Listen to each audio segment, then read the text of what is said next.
আজকে পাকিস্তানের সফররত পররাষ্ট্রমন্ত্রী এবং উপপ্রধানমন্ত্রী এবং তার এন্টোরেজ যারা আছে তারা মোহতারাম আমির জামাত ডক্টর শফিকুর রহমান সাহেবের স্বাস্থ্যের খোঁজখবর নিতে এসেছিলেন, সৌজন্য সাক্ষাৎ করতে এসেছিলেন।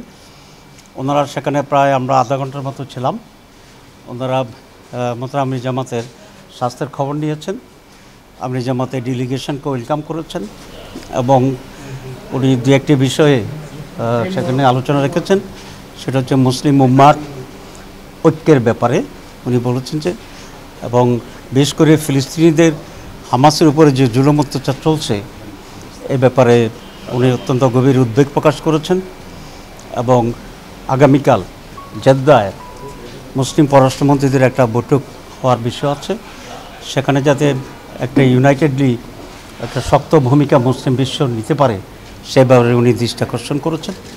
পাকিস্তানের সফররত উপরাষ্ট্রমন্ত্রীও ইসরায়েলের ব্যাপারে ওনাদের কনসার্ন পেশ করেছেন এবং বলেছেন মুসলিম উম্মা আর এটা সম্মিলিত দায়িত্ব এবং সে ব্যাপারে সকলে তারা ভূমিকা পালন করে। আমির জামাত আরেকটি বলেছেন যে আজকে মুসলিম উম্মার জন্য একটি লিডারশিপটা খুব প্রয়োজন। স্বাস্থ্যকর অল টাইম ফ্যামিলি কেক, সব সময় অল টাইম হেলদি লাইফ, এবং এটা কম্বাইন্ডলি যেন এরকম একটা লিডারশিপ তৈরি হতে পারে সে ব্যাপারে উনি দৃষ্টি আকর্ষণ করেছেন। বাংলাদেশ এবং পাকিস্তান দুটি ভাতৃপ্রতিম দেশ, উনি দৃষ্টি আকর্ষণ করছেন। পারস্পরিক স্বার্থ সংশ্লিষ্ট বিষয় আছে, কী কী বিষয়ে আমরা একসাথে কাজ করতে পারি, একটা জয়েন্ট একটা বডি তৈরি হয়ে পসিবিলিটিসগুলো ইনভেস্টমেন্টের ক্ষেত্রগুলো ফাইন্ড আউট করতে পারে এবং সেভাবে আমরা এগিয়ে যেতে পারি। মূলত এটাই জিনিস ছিল। না, এটা তো বিদেশের সাথে নির্বাচনের বিষয়ে কথা আমরা কেন বলবো। আমরা দেখেছি যে 5 আগস্টের আগে পাকিস্তানের সাথে আমাদের সম্পর্ক একরকম পরিস্থিতি ছিল, 5 আগস্টের পরে নতুন এক ধরনের পরিস্থিতি তৈরি হয়েছে।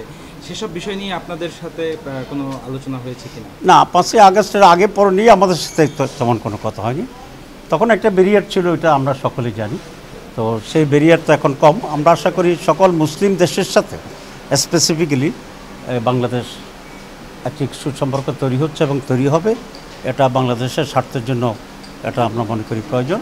আর এর বাইরে দুনিয়ার সকলের সাথে আমাদের ফরেন পলিসিটা ওয়াইজ হওয়া দরকার এবং যে কোনো দেখেই পারস্পরিক ইন্টারেস্ট এবং স্বার্থ নিয়ে এখানে ইনভেস্টমেন্ট, আমাদের exchange of ideas and views and the policies এগুলো হতে পারে। আমরা আপনাদের সঙ্গে বৈঠক হলো, মানে আপনারাও তো দেখা করেছেন, তার সঙ্গে সৌজন্য সাক্ষাৎ করেছিলেন সেখানে। হ্যাঁ, আমাদেরকে পাকিস্তান এম্বাসি থেকে দাওয়াত দেওয়া হয়েছিল, আমরা সেখানে গিয়েছিলাম, সৌজন্য সাক্ষাৎ করেছি, সেই একরকম আলোচনাই আমাদের সাথে হয়েছে। ধন্যবাদ। অনেক ধন্যবাদ।